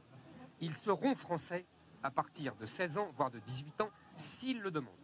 Et ils ne sont pas français entre 0 et 18 ans. Ils ne sont pas encore français. Troisièmement, puisque vous demandez des solutions, je propose, pour ces enfants, de supprimer les allocations familiales et toutes les aides sociales à leurs parents à partir du moment où leurs enfants sont délinquants. Ça, c'est une solution. Ces propositions-là, ce sont des positions politiques. Deuxième sujet qui intéresse un policier. Vous voulez des solutions, quand je vous en donne, vous dites que ça va pas. Monsieur Zemmour. Vous avez le droit. En solution concrète, un policier, vous savez, son quotidien, c'est l'efficacité de la chaîne pénale qu'il y a derrière lui. La question qu'on se pose tous, c'est dans une zone qu'on va appeler une zone tendue. La Seine-Saint-Denis est une zone tendue, les Bouches-du-Rhône sont des zones tendues. quelles sont les solutions que des candidats à l'élection présidentielle peuvent proposer pour gérer une zone tendue. Voilà. Ici, il y a un des problèmes de la justice, c'est le manque de magistrats, de greffiers, c'est pas que les places de prison, c'est la capacité de décider vite et ensuite de casser les bandes ou d'écarter les bandes. Alors, vous savez ici, les gens qui sont dans le quartier là, s'il y a 5 ou 10% de délinquants dans un département, on a l'impression que le département est criminogène. Or ici, il n'y a que des gens qui espèrent. Vous oubliez simplement, monsieur, quand vous dites 5 à 10% de délinquants, vous oubliez tous les gens qui vivent grâce à la délinquance. Vous oubliez les loyers qui sont payés en liquide. Vous oubliez les caddies qui sont remplis en liquide. Vous oubliez un peu vite tout ça. Il y a tout un écosystème qui tourne autour du trafic de drogue. C'est ça qu'il faut casser. Juste, vous avez entendu que la seule réaction qui a provoqué des remous dans... Attendez, madame, un instant. Je vous donne la parole si vous voulez. La seule réaction qui a provoqué des remous tout à l'heure, c'est quand vous avez proposé d'enlever les allocations. Vous l'avez entendu autour de nous. C'est normal, ça touche ça touche sérieusement les gens et c'est tout à fait bien. Et c'est bien. Oui, ça responsabilise les gens. Après, ils éduqueront mieux leurs enfants. Mais les parents, pour vous, sont responsables de ce que font leurs enfants? Moi, excusez-moi, j'ai 3 enfants. Je me sens responsable de mes enfants, oui. En tant que policier, moi, je vais vous donner une mesure. Ils n'ont pas grandi ici. Moi, j'ai grandi ici. Moi, j'ai grandi ici, moi. Moi, j'ai grandi ici, oui. Attendez, juste doucement. Venez, avancez un petit peu. Allez-y. Mais vous êtes haut placé dans la République. Vous avez les moyens, vous, pour mettre bien vos 3 enfants. Vous n'avez aucun moyen. Nos parents, ils n'ont pas les moyens. Moi, d'après vous, j'avais moins de moyens que vous, moi. Moi, mes grands-parents, ils vivaient moins bien que les vôtres. Croyez-moi. Vous ne savez pas, vous je peux vous dire. Vous ne connaissez pas. Vous savez pas. Des quoi? Alors attendez. Juste, moi, ils n'avaient pas d'aide, mes grands-parents, moi. Ouais. Moi, ils n'avaient pas d'aide. Non, il n'y avait pas d'aide sociale, il n'y avait pas d'allocation sociale, moi. Et il n'y avait pas de RSA, moi. Ok, alors merci David Lebars, en tout cas, d'avoir été avec nous. On va essayer d'avancer. Alors attendez. Hop, on va essayer d'avancer. On va traverser, si vous le voulez bien, et on va aller en face parce que il y a une boucherie qui est juste en face. Tenez, hop, venez avec moi. Voilà. Il y a une boucherie charcuterie, boucherie halal qui est juste en face de nous. Boucherie Salim. Vous êtes d'accord pour entrer? Bien sûr. Allez, venez, on va rentrer là. Bonjour. Bonjour monsieur. Bonjour monsieur. Bonjour monsieur. Bienvenue. Merci. Bonjour, je suis désolé, j'ai un micro et des feuilles. Bonjour monsieur. Ici vous êtes dans une boucherie halal, c'est ça? On est dans une boucherie halal? Oui, c'est une boucherie halal, oui. Votre regard sur les boucheries halal est parfois un peu dur parce que vous dites en gros une boucherie halal ça va, 10 c'est trop, c'est ça? Exactement ça. C'est pas exactement ça, monsieur n'est responsable de rien. Non, bien sûr. Il a son commerce, il nous accueille, il nous accueille chaleureusement, gentiment. Et je n'ai rien contre les boucheries halal. Il y a deux sujets. Effectivement, quand il y a une boucherie halal, ça ne me dérange pas du tout. Il peut y avoir une boucherie halal, c'est tout à fait normal. Les gens respectent leur religion et ils vont acheter le halal comme les juifs vont acheter dans une boucherie cachère. Le problème, c'est quand il n'y a que des boucheries halal et quand il n'y a plus d'autres boucheries. Là, ça veut dire qu'on n'est plus en France et on est comme au Maroc. C'est-à-dire qu'il n'y a que des boucheries halal. Là, c'est pas normal. Mais c'est encore une fois, monsieur n'y est pour rien. Il s'adapte à la population. Le problème, c'est le changement de population. Est-ce que dans cette rue ou dans ce quartier, il y a des boucheries qui ne sont pas halal? Là, oui. Il y a des boucheries qui ne sont pas halal? Oui. Pardon? Avant, il y a une. Avant, il y avait. Aujourd'hui, il n'y a plus. Il n'y a plus de boucheries qui ne sont pas halal. Ah non. Ah, on va aller voir alors. On va aller voir. D'accord. Une boucherie française. Et vous êtes quoi comme boucherie? Parce qu'il nous a dit que c'est une boucherie. Voilà. Mais c'est une boucherie française ou pas? Musulmane. Musulman. D'accord. Vous voyez, c'est pas moi qui le dis. Ouais, c'est une boucherie musulmane. D'accord. Merci en tout cas. Merci à vous. Merci. Merci à vous. Bonne journée. On s'en retrouvera. D'accord. Merci messieurs en tout cas et bon courage. Bonne journée à vous. Merci à vous. Bonne journée messieurs. Ouais, oui, et c'est vrai que les mots sont intéressants en fait de se retrouver ici dans une boucherie qui est une boucherie musulmane. Halal. Vous voulez pas des boucheries halal? Ah mais j'ai rien dit que j'ai rien. Non, c'est pas du tout ce qu'il a dit. Il a Bonjour, dit qu'il est d'accord pour les boucheries halal. Alors, merci monsieur en tout cas de nous avoir reçus. Merci. Alors, on va continuer à avancer. Venez avec moi, venez, on va marcher sur le trottoir. Alors la tension monte un petit peu forcément avec cette visite. On va continuer à avancer. Éric Zemmour bien évidemment. On est en direct. Je vous rappelle, si vous nous rejoignez, qu'on est en direct de Drancy, bien évidemment. On est en train de marcher dans les rues, puisque face à la... venez, Éric Zemmour, venez. On va aller là. Il y a une association qui s'appelle Art et Sport de Drancy. Pardon, on va essayer de passer. Voilà. Bonjour madame. Bonjour madame. Madame s'appelle Laure Tournier. Enchantée, madame. Elle est présidente de la section de plus de 50 ans. Bonjour monsieur. Depuis plus de 50 ans. Alors, vous, il y a quelque chose... Attendez, je vais me mettre là, pardon. Hop, excusez-moi. Voilà. Il y a quelque chose qui vous gêne, en fait, dans le discours d'Éric Zemmour. Venez. Ouais, attendez, on va parler un par un. Voilà, allez-y. Je voudrais d'abord présenter monsieur Jeanbron, qui est coprésident de l'association. Enlevez votre masque, monsieur, sinon... Ouais, on va pas entendre. Voilà. Donc, qu'est-ce que vous aviez envie de dire, vous ? De toute manière, moi je veux dire que de toute manière que nous sommes une association qui a une des plus anciennes de Drancy, puisqu'on a fêté les 100 ans il y a 3 ans. Hein. Combien de temps ? 3 ans. On a 103 ans. Quel est votre rôle? Vous servez à quoi exactement? Le rôle de l'association? Le rôle de l'association, effectivement, c'est une institution, hein, et nous intervenons dans la vie sportive, culturelle, hein, et aussi sociale de la ville de Drancy. Le sport et l'art est effectivement intimement liés, effectivement, c'est pour ça qu'on appelle ça Art et Sport de Drancy. Donc, moi, il y a un point que vous avez évoqué quand on a préparé l'émission. Je crois que c'est vous, madame. Vous voulez pas laisser dire que Drancy c'est une enclave en France. Oui, absolument. Oui, mais moi, ce qui est important, c'est ça, vous voyez, activité physique, sportive, culturelle. Alors, ce qu'on devrait marquer aussi là, bien-être, santé. Bon, ce qui serait bien de marquer, c'est aussi pas de communautarisme, solidarité, et puis ensemble, tous ensemble. Quand vous entendez Éric Zemmour dire que finalement, quand on est à Drancy, vous m'arrêtez si je dis quelque chose qui est faux, mais quand vous entendez dire que c'est pas la France, que Drancy, en fait, c'est une enclave, au fond, à la Seine-Saint-Denis, plus précisément. Eh bien, nous, l'ASD, c'est la France, parce qu'on n'a pas de couleur, on n'a pas de religion, on n'a pas de politique. Est-ce que c'est possible encore de tenir ce discours à Drancy? Absolument, absolument. On est 3000 adhérents, où on ne demande rien. Ils rentrent, on leur demande pas ce qu'ils sont. Vous entendez les gens qui crient autour, qui sont en train de dire mais cette association elle est fermée depuis des années et ça fonctionne plus. Eh, n'importe quoi. Ça fait plus de 100 ans qu'on est là. On a surmonté toutes les situations politiques et nous sommes apolitiques. Nous, ce qui nous concerne chez nous, c'est l'humanisme, c'est tout. Mais vous entendez là qu'elle est contestée, même votre association. C'est ça qui est compliqué parce que vous l'entendez là, on est en train de le vivre en direct. Il y a des gens qui contestent au fond ce que vous faites dans cette association. Je ne sais pas qu'ils contestent ce que l'on fait puisqu'on est toujours avec eux dans Drancy. Donc notre association, c'est ça. Ils ne connaissent pas, qui viennent nous voir. Qui viennent nous voir, après la connaîtront. Mais est-ce que vous n'êtes pas un peu un îlot au milieu de tout ça? En fait, on a un peu ce sentiment que vous êtes un peu un îlot isolé. Et encore une fois, quand vous entendez les jeunes derrière qui sont en train de réagir, on a le sentiment que vous êtes un peu à part dans votre monde, non? Pas du tout. Au contraire, on est dans notre monde avec toutes les populations et on est en plein dedans. Et arrête de mentir. Sans discrimination. Donc justement, comme toutes les associations autour aussi, d'ailleurs, pas de communautarisme. Il a du mal à passer ce discours quand même, hein, quand on entend un peu autour.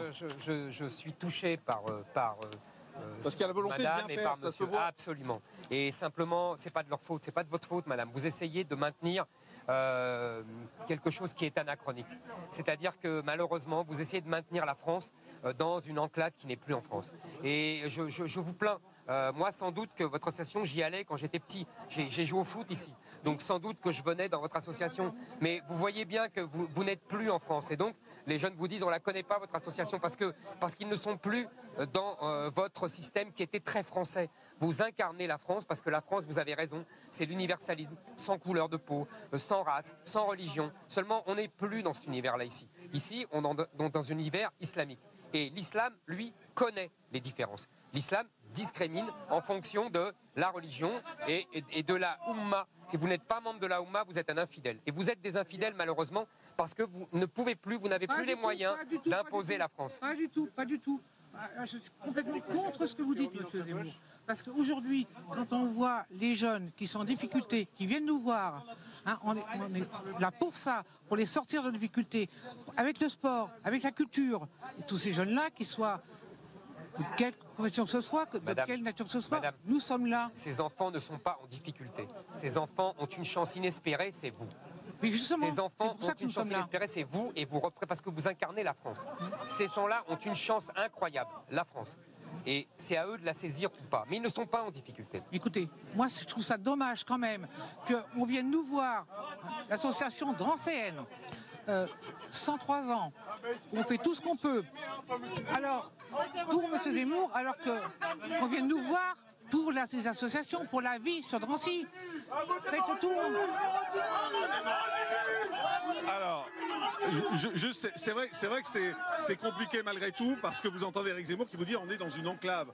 C'est vraiment le sentiment que vous avez, au fond, de vous battre seul face à tout le monde? Pas du tout, pas du tout. Quand on est 3000 adhérents, on n'est pas seul.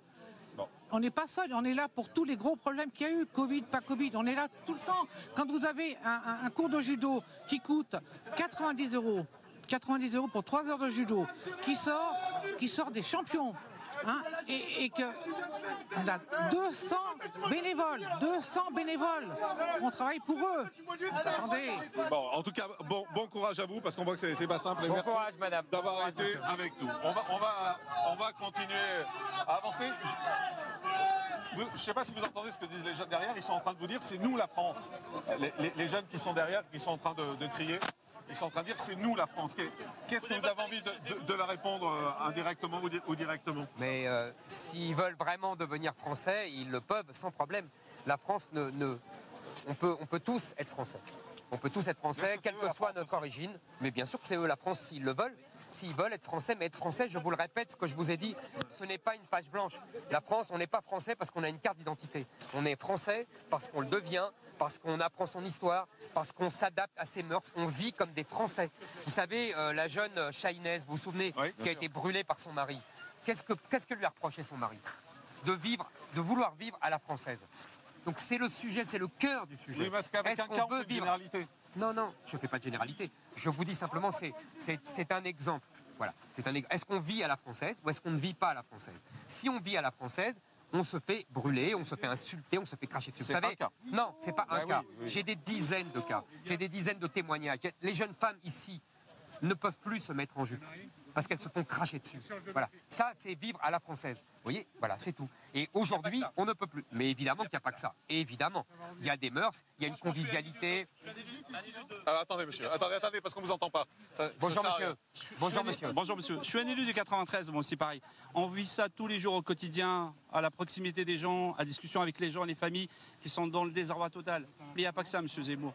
Quand on s'attaque à des sujets dans des villes diversifiées, comme ici dans le département du 93, il n'y a pas que ça dans la vie. Il y a le côté humain avec les gens, d'écouter les gens qui sont dans le désarroi total. Il n'y a pas que ça pour diviser les familles. Désarroi, monsieur. Parce qu'il y a une difficulté, il y a des gens qui n'arrivent pas à ce qu'on appelle à subvenir aux besoins de leur famille. Des gens qui ont des petits salaires, des gens qui sont des retraités, des mamies qui ont 500, 600 euros. C'est ça le sujet. Vous êtes élu, juste un mot pour savoir qui vous êtes? Je suis élu dans le 93. D'accord. Voilà. Très bien. Je suis élu à la Courneuve. Élu à la Courneuve. Vous savez, monsieur, moi, j'ai connu ça. Mes grands-parents, mon grand-père avait une petite retraite ridicule. C'était mon père et son frère qui faisaient ses fins de mois. Donc ne croyez pas que c'est nouveau. Et c'est pas pour ça qu'on brûlait des voitures et qu'on envoyait des cocktails Molotov sur les policiers. Ça, c'est une première chose. Deuxièmement, quand vous dites qu'ils sont dans la difficulté, il y a un problème. C'est que, si vous voulez, la France a été trop accueillante, trop généreuse. Et qu'aujourd'hui, c'est pas seulement ces gens qui sont en difficulté, c'est tous les Français. Parce que l'immigration est devenue un poids insupportable pour les Français. Nous payons beaucoup trop d'aide, de dette sociale. C'est inouï. Jamais mon grand-père n'avait eu autant d'aide sociale que les gens aujourd'hui. Jamais, monsieur Zemmour. Et c'est le budget de l'État qui paye, et ce sont les entreprises qui payent, et ce sont les Français qui payent. Mais si, mais je vous ai laissé parler, maintenant je vous réponds. Je vous réponds. Vous savez, normalement, il s'est écrit dans le Code des étrangers, un étranger ne doit pas coûter aux finances publiques de la France. Donc, il y a beaucoup de gens ici. Vous savez, je l'ai dit tout à l'heure, il y a en France 8% de chômeurs.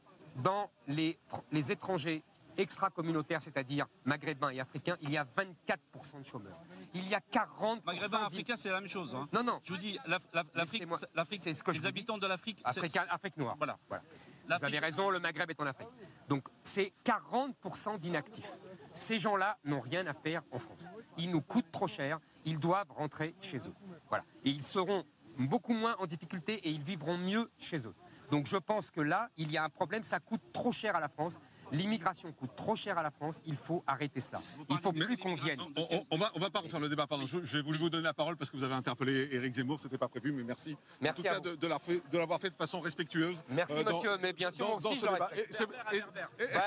Alors vous voyez, on se comprend. Et c'est pour ça que je vous ai donné la parole, c'est parce que c'était très respectueux. Kevin El Arbi vient nous rejoindre. Bonjour. Venez là, Kevin. Voilà, ça sera plus simple pour discuter. Alors, Kevin El Arbi est membre du comité de soutien d'Assa Traoré. Et il est militant LGBT sur les droits des LGBT.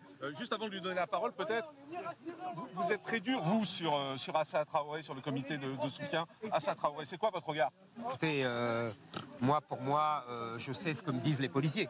C'est-à-dire que cette famille est une famille mafieuse qui écume la banlieue et avec d'innombrables membres de sa famille en prison.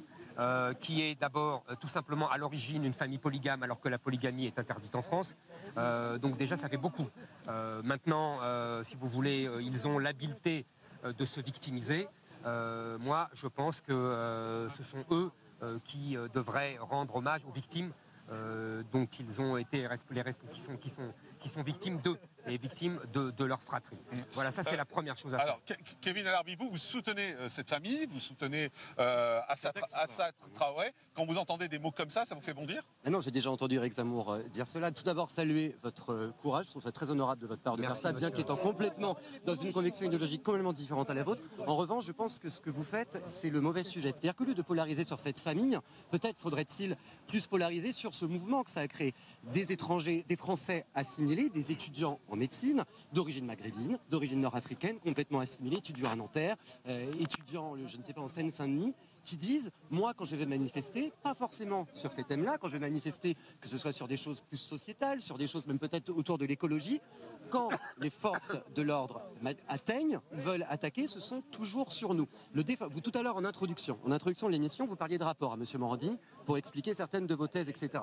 Vous êtes beaucoup sur les chiffres, ce que j'entends et ce qui est totalement louable. Cependant, c'est objectif, c'est tout. Quand Jacques Toubon, en 2017, défenseur des droits à l'époque, Jacques Toubon venant d'une famille proche de la vôtre, politique, Absolument. le RPR, on peut dire ça. Absolument. Quand Jacques Toubon fait un rapport labellisé par le défenseur des droits, qu'il était, institution donc nommée par le président de la République, quand il dit qu'un jeune issu de l'immigration a 20 fois de chances de plus d'être interpellé par les forces de l'ordre en contrôle en faciès ou dans les manifestations, que dites-vous à ça? Il ne s'agit pas d'Assa Traoré, il ne s'agit pas de sa famille, il s'agit de cette voix que ça soulève. Je vais vous répondre. Voilà. D'abord, Monsieur Toubon, je le connais bien, ça vous avez raison. Et j'ai écrit d'ailleurs dans mon livre un petit portrait de Monsieur Toubon, qui est l'exemple même de la chiraquie, c'est-à-dire que l'important pour eux, ce sont des places et non pas les idées. Je trouve ça très triste. J'ai connu, mais absolument, j'ai connu Monsieur Toubon quand il faisait des beaux discours sur l'assimilation et à 20 ans ou 30 ans plus tard, il fait discours sur le multiculturalisme. Il a tourné sa veste, c'est son problème. Deuxièmement, je voulais vous dire, quand vous dites il était le représentant des droits, il a été défenseur des droits. Il faut que vous, nommé par le président de la République, nommé par un président de la République de gauche, c'est François Hollande qui l'a nommé. Il faut que vous sachiez quand même, mais vous devez le savoir, que cette institution était complètement prise en main par les militants multiculturalistes, antiracistes et LGBT d'ailleurs. Et que M. Toubon n'était que, si vous voulez, cette institution, je la supprimerai. D'accord. Voilà. Supprimer le défenseur des droits. Il y en a beaucoup d'autres à supprimer. Parce qu'on n'a pas besoin de défenseur des droits. On n'a pas besoin, la République défend très bien les droits. Troisièmement, je voulais vous dire... Absolument. Troisièmement, je voulais vous dire, quand vous dites que les jeunes ont plus de chances d'être... 20 fois plus. L'ONU et le rapport de Jacques bien sûr, oui. Vous avez sûrement raison. Et je ne le conteste pas. Maintenant, vous savez, c'est une discussion qui m'a coûté un procès il y a 10 ans. Donc je vous répète ce que j'ai dit il y a 10 ans. Il est tout à fait normal qu'il y ait plus de contrôle sur ces jeunes parce que tout simplement, c'est dans cette population qu'il y a le plus de délinquants. Et que si vous avez, et que les policiers font avec leur expérience, c'est-à-dire qu'ils savent où sont les délinquants. Donc évidemment, quand ils repèrent un jeune à casquette avec un survêtement, etc., ils savent que la plupart des délinquants ont ce profil-là et donc ils l'arrêtent. Ça s'appelle le délit de faciès. Absolument. Donc ça vous êtes pour le délit, vous êtes pour le contrôle au faciès. Non, je comprends. Non, non, attends, laissez-moi finir. Pardon. Je comprends. Je vous ai dit, j'ai été condamné il y a 10 ans, donc j'assume. Hein, je n'ai même pas fait appel. Et vous répétez. Je répète. Vous répétez aujourd'hui. Je répète alors que vous avez été condamné pour ça. Absolument. Je répète aujourd'hui. Je répète. Vous savez, on me frappe à terre. C'est pas une condamnation qui me frappe à terre. Je crois que je l'ai. Mais vous respectez les lois de la République. Mais c'est pas les lois, là, ce sont les juges. C'est pas la même chose. Bah, c'est les juges qui appliquent les lois. Non, les juges n'appliquent pas les lois. Ils interprètent la loi. Vous ne reconnaissez pas le pouvoir des juges. Parce que vous savez, depuis, il y a eu un rapport, il y a eu des rapports parlementaires qui prouvent que j'avais raison. Mais on peut être candidat à la présidence de la République en ne respectant pas des jugements qui sont rendus par des juges et par des cours officiels. Oui, monsieur. Ça, c'est possible. Oui, monsieur, parce que les juges font une interprétation politique de la loi. Donc, j'estime que j'ai été condamné pour des raisons politiques. Et vous le serez sans doute encore avec ce que vous venez de dire. Je suis condamné politiquement. Donc, je le revendique. Je répète que les policiers font leur boulot. Si vous avez un jeune... Je ne dis pas le contraire, attention. Merci. Je dis qu'il y a une minorité, le racisme existe partout. Et quand mais il n'y a pas de racisme, c'est pas du racisme. Ah bon? C'est pas du racisme. Le racisme est dans toutes les corps de métier, il n'y a pas de racisme. Ce n'est pas du racisme. D'accord. Ce n'est pas du racisme, c'est de l'expérience. Expliquez-moi alors. C'est de l'expérience, mais je vous en prie, c'est de l'expérience professionnelle. Voilà. Et moi, je défendrai toujours les policiers. Maintenant, je vous entends dire que vous êtes un militant LGBT. Alors voilà, j'allais venir. Il a quelque chose à vous dire sur l'homophobie. Mais je vous en prie. Puisque j'ai lu vos deux, je suis complètement de l'idéologie inverse, cependant, je m'intéresse à ce que vous dites, donc j'ai lu vos deux précédents livres. Alors il y a des petites choses qui me semblent un petit peu... Hier, quand vous dites dans le grand jury RTL, on vous interroge sur le mariage pour tous. Vous répondez que vous ne voulez pas démarier les gens. Quand on vous demande si vous reviendriez peut-être sur ce mariage pour tous, vous dites pour la première fois... Peut-être. Bon, à mon avis, c'est comme... Vous avez dit on verra, mot pour mot. Voilà. J'aimerais juste vous faire prendre conscience de ce que ça veut dire cela. Le mariage pour tous, quand il y a eu ce débat en 2012, l'année suivante, il y a eu 70% d'actes homophobes, en plus qui ne touchent pas les plus de 30 ans, qui touchent les jeunes. Il y a du harcèlement scolaire, il y a encore une gamine qui s'est suicidée la semaine dernière, il y a du harcèlement scolaire qui est grandement dû à l'homophobie et à la transphobie. Les débats du mariage pour tous, monsieur Zemmour, dans la rue avec la manif pour tous, ils ont totalement manifesté, je ne dis rien. Cependant, il y a eu des relents très homophobes avec des slogans qui ont fait du mal dans la cour de récré énormément. Et juste, et je termine mon point là-dessus, et je pose une question, c'est que quand vous parlez d'idéologie LGBT, dans votre dernier livre notamment, vous parlez de votre période avec Ruquier, idéologie LGBT, je vous fais juste rappeler que comment voulez-vous, comment être professeur dans un collège et évoquer les lettres de correspondance de Rimbaud années 1870, sans évoquer les amours masculines. Comment voulez-vous évoquer Jean Cocteau et l'éternel retour, sans évoquer cela? Jean Genet, quand on est plus loin au lycée, sans évoquer les amours masculines. Non pas une promotion d'une sexualité, mais expliquer des amours masculines qui sont mis en rhétorique et en sémantique. Éric Zemmour, voilà. Éric Zemmour, la question est intéressante. Très intéressante. Je crois que j'ai été à l'école, moi aussi, et que j'ai étudié Rimbaud. Justement, d'où ma question. Et j'ai étudié Verlaine. Et je vais vous dire, on n'insistait absolument pas sur leurs amours masculines. Vous aimez trop la littérature pour ne pas savoir que ça aide à comprendre, notamment les correspondances. Bien sûr. Mais vous savez, Verlaine avait aussi des maîtresses femmes. Mathilde, bien sûr. Et vous savez, on n'est pas défini par sa sexualité. Je ne dis pas ça. Il faut arrêter avec ça. Je dis que cela influe pas la sexualité. Il faut arrêter avec ça. Rimbaud n'est pas un génie parce qu'il est homosexuel. Non, mais Rimbaud écrit sur les amours masculines mieux que personne au 19e siècle. Non, mais c'est un génie homosexuel. Exactement. Voilà. C'est pas la même chose. Exactement. Bon. Avec ce combat intrinsèque. Mais il n'y a pas de combat. Il y a un combat pour les droits. Non, je vous assure. Je crois que je connais bien Rimbaud. On est à Drancy, il ne mène aucun combat. Il ne mène aucun combat. Ah, aujourd'hui. Alors parlons aujourd'hui. Parlons aujourd'hui. D'abord, vous savez, l'homosexualité a été dépénalisée en 1789. Donc le combat, ça fait longtemps qu'il est gagné. Deuxièmement, et personne n'est revenu là-dessus, contrairement à ce qu'on entend partout, et on dit qu'en 81, c'est la gauche qui a dépénalisé, c'est une erreur. Là-dessus, je suis d'accord avec vous. Merci, monsieur. Bon, donc ça, c'est réglé. Deuxièmement, si vous voulez, je pense que où est-ce que les homosexuels sont en danger? Où et par qui? Ils sont en danger ici. Ils sont en danger dans les quartiers qui sont islamisés. Dans les autres quartiers, ils ne sont pas en danger. Dans le 16e, à la manif pour tous, on dit qu'être homosexuel, c'est un peu avoir des enfants, c'est un peu comme deux hommes qui auraient des deux animaux. Je suis désolé. Dans le Marais, à Paris, il y a des homos qui se sont cassés la gueule aussi. Mais par qui? Ah, ça, je ne sais pas. Merci. Par qui? Je ne sais pas. Eh bien, demandez, renseignez-vous. Monsieur Génération Identitaire, c'était une majorité de personnes Monsieur blanches. Génération Identitaire ne casse pas la gueule aux homosexuels. Vraiment? Génération Identitaire. Ah non. Très bien. Et deuxièmement. Je laisserai le fact-checking se faire, monsieur. Mais quand vous voulez. Mais regardez tous ceux mais qui bien sont... sûr. Tous les je regarde, homosexuels je suis ambassadeur du sont refus, agressés. Ils sont agressés par qui? Alors il faut arrêter avec ce... Les homosexuels sont systématiquement, c'est une question, sont systématiquement agressés par des maghrébins. Absolument. Systématiquement. Majoritairement. C'est vrai que... Et une énorme majorité. Bon. Deuxièmement, je vous répète, pour le mariage pour tous. Si vous voulez, éclaircissez, pour le mariage pour tous, je ne me cache pas derrière mon petit doigt, j'ai été contre le mariage pour tous. Oui. Je pense que la provocation, vous parlez d'actes homophobes, etc., ne viennent pas des autres. Je pense que le mariage homosexuel a été une erreur. Voilà. Je vous le dis, c'est une désacralisation du mariage, c'est une parodie de mariage. Je vous dis qu'on aurait très bien pu considérer une union civile avec des droits. C'était très bien. Des droits équivalents au mariage hétérosexuel. Exactement. Sans galvauder ce terme. Et c'était très bien et tout le monde était content. Pourquoi on a galvaudé? Moi, je vais vous dire pourquoi on a utilisé le mot de mariage. C'est pas pour complaire aux homosexuels. C'est pour complaire à une minorité LGBT, idéologue, qui voulait, Éric Fassin le théorise très bien, qui voulait absolument briser la norme hétérosexuelle. Mais vous étiez contre le Pax avant. Donc vous étiez... J'ai rien dit contre le Pax, je vous assure. Au moment en 98-99. Je vous assure. Donc aujourd'hui, vous nous dites en fait que vous êtes pour un Pax qui établirait les mêmes droits que les hétérosexuels pour les homosexuels. Donc êtes-vous en train de me dire, et j'en terminerai là-dessus, M. Morandini, êtes-vous en train de me dire, parce que vous avez également parmi vos lecteurs des gays, des lesbiennes, on s'ouvrirait bien sûr, parce qu'eux, ils savent ce que je dis.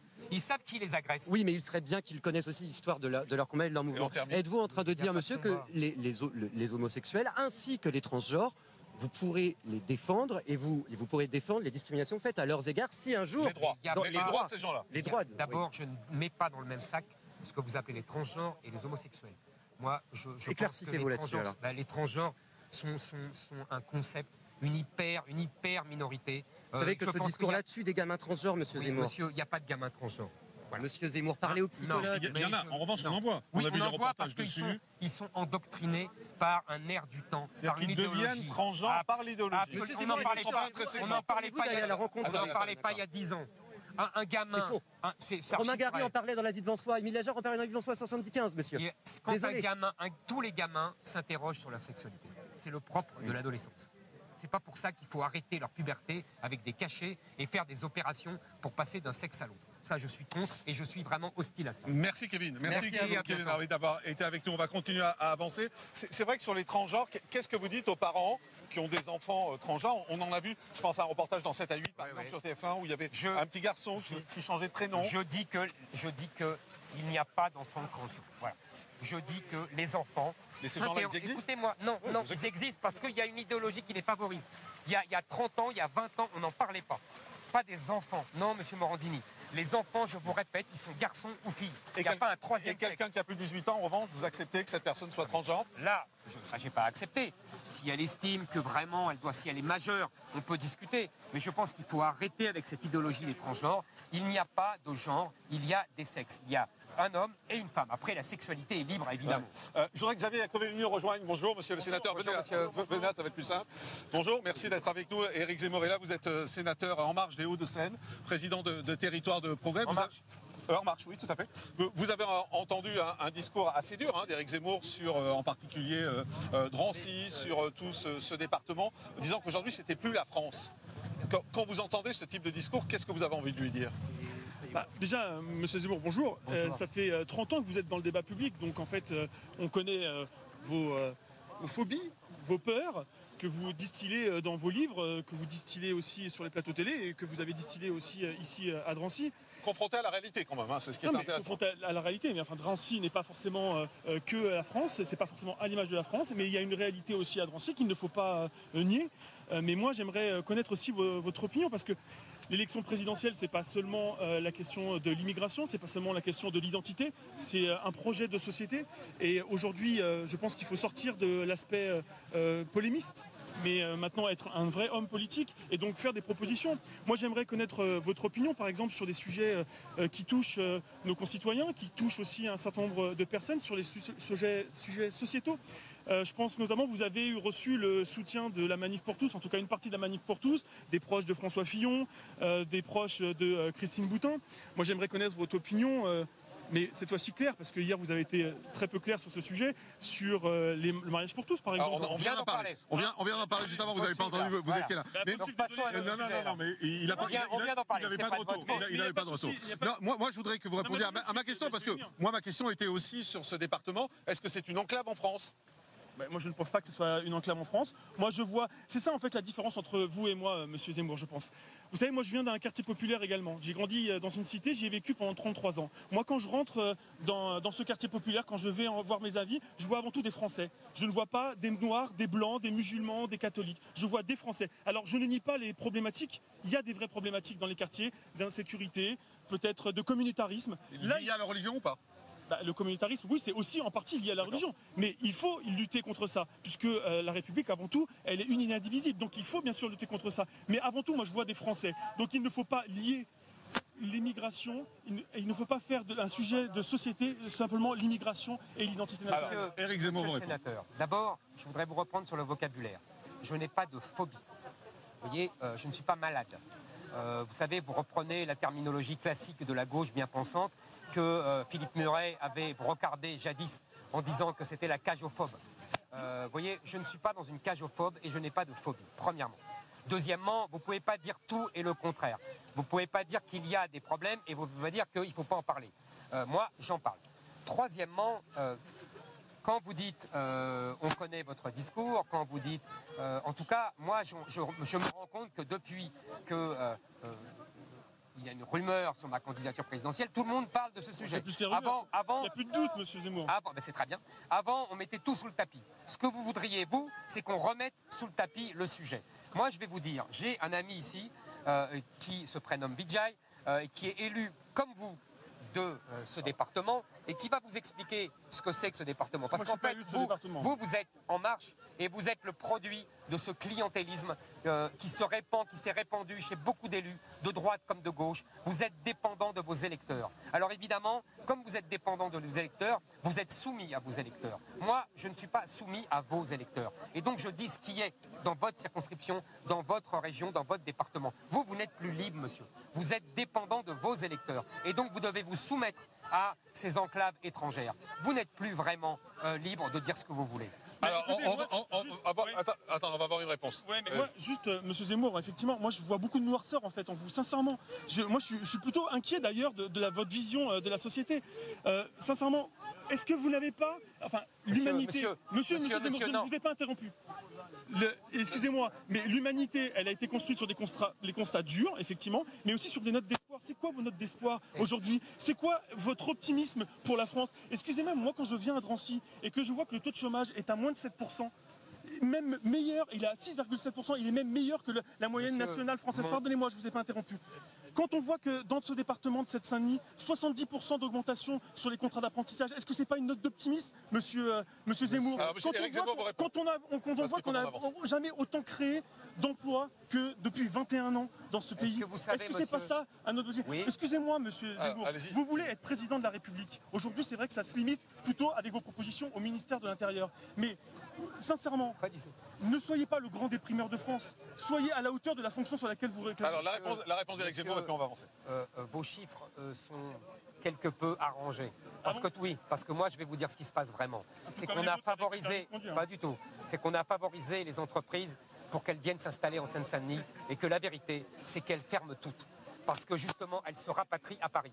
Parce que, elles n'arrivent pas à embaucher des gens d'ici parce qu'ils n'ont pas les compétences et ils n'ont pas même le savoir-vivre élémentaire pour pouvoir être embauchés. Et deuxièmement, il y a de tels problèmes de délinquance que les salariés qui viennent de Paris ne veulent plus venir en Seine-Saint-Denis. Et donc toutes les entreprises qui sont en Seine-Saint-Denis se rapatrient à Paris. Mais d'abord, je vais vous dire, je vais l'laisser parler, mon ami, parce qu'il est élu. Non, mais il est élu comme lui. Oui, je sais bien, mais moi, je suis rapidement. Ici, du 93, je suis le conseiller départemental du Blanc-Ménil et de Drancy, et c'est vrai que beaucoup de mes électeurs m'ont dit pendant la campagne départementale, quand on sort de chez soi, quand on est en Seine-Saint-Denis, on se demande si on est encore en France. Et ça, c'est une vraie question que se posent tous les jours des milliers d'électeurs ici en Seine-Saint-Denis, et je pense qu'Éric Zemmour apporte une réponse à ce sujet. Merci beaucoup, merci à vous. Merci beaucoup. On va continuer à avancer, il nous reste 10 minutes, on va déborder, et merci à Sonia Mabrouk de nous laisser une petite dizaine de minutes de plus.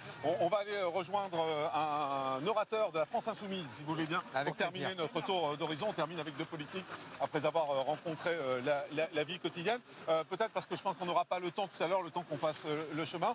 Un petit bilan de vos rencontres depuis tout à l'heure, les rencontres avec ces gens. Est-ce que ça vous conforte dans les idées que vous défendez, ou certains vous ont un peu ébranlé? Alors franchement, c'est exactement comme cela que j'imaginais Drancy, ce qui est devenu Drancy. Il faut voir la différence avec le Drancy de mon enfance. On n'est plus dans le même pays.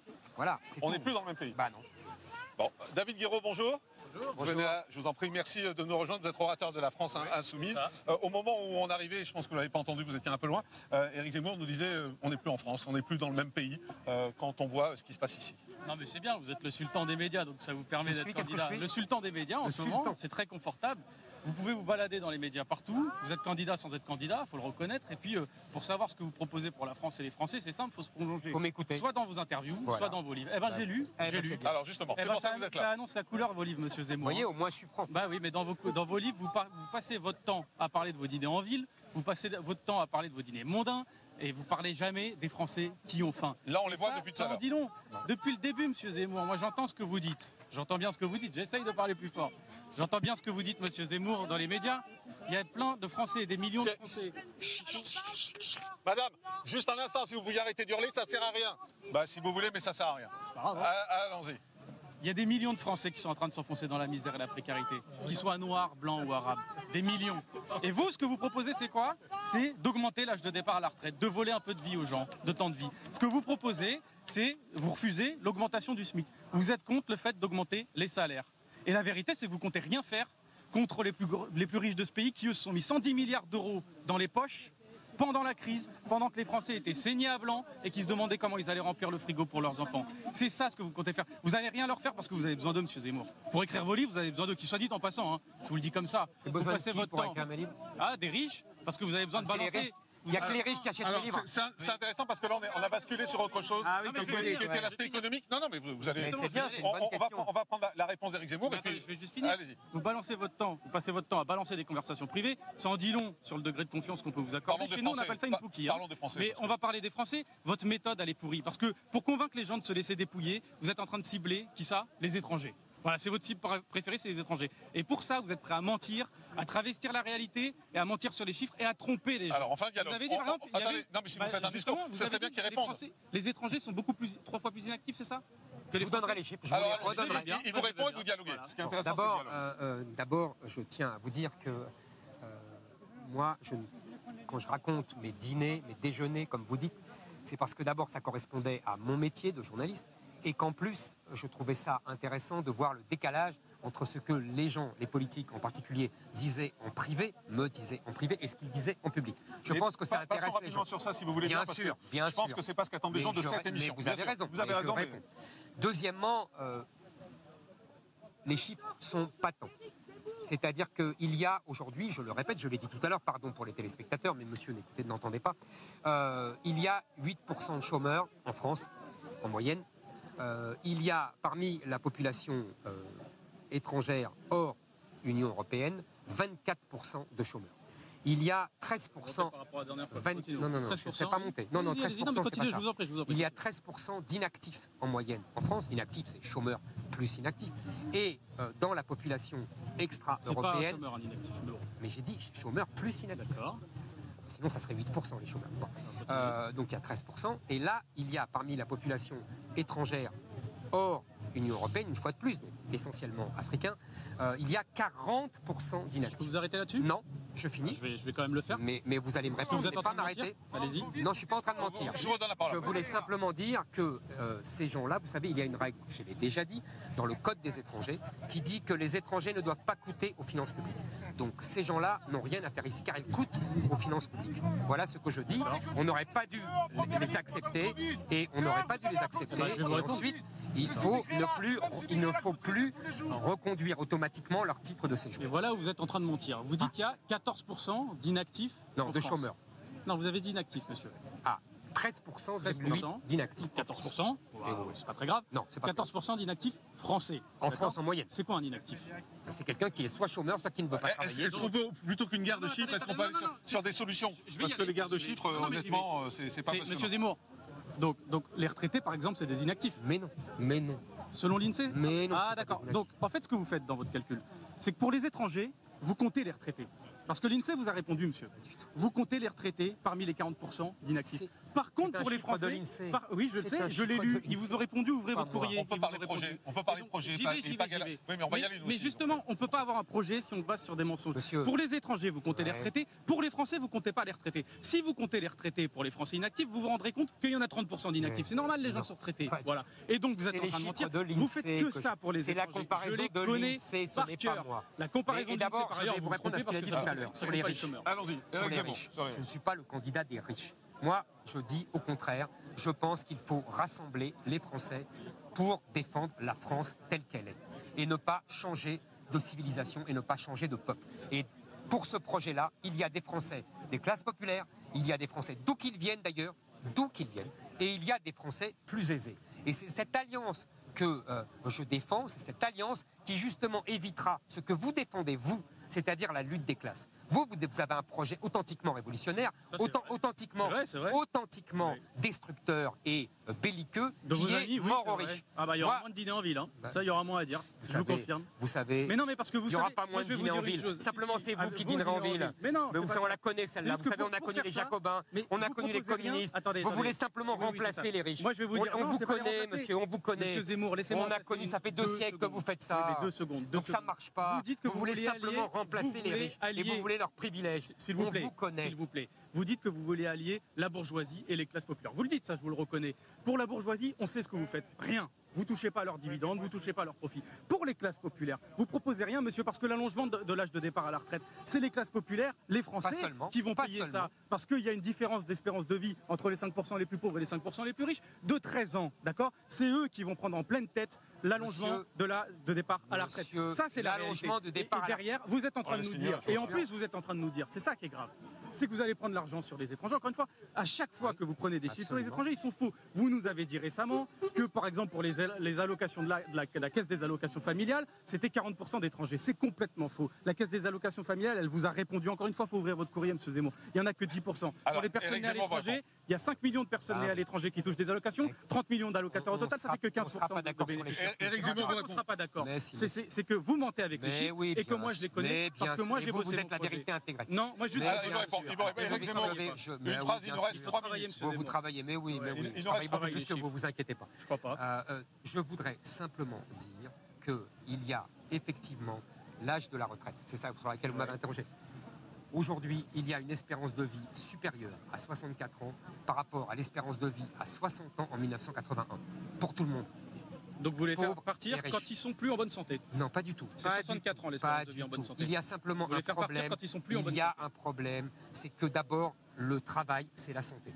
Non. Mais si. Allez dans une usine, allez dans une usine dire ça aux gens, aux gens qui ont le dos cassé, monsieur. Même les gens qui travaillent dans les usines, 65 ans, vous allez même les gens qui travaillent dans les usines, c'est bien de travailler. Moi, je sais. Vous croyez qu'une caissière qui travaille à 60 ans, qui porte des poids, etc., ou 65 ans, vous pensez que c'est audible de lui dire le travail?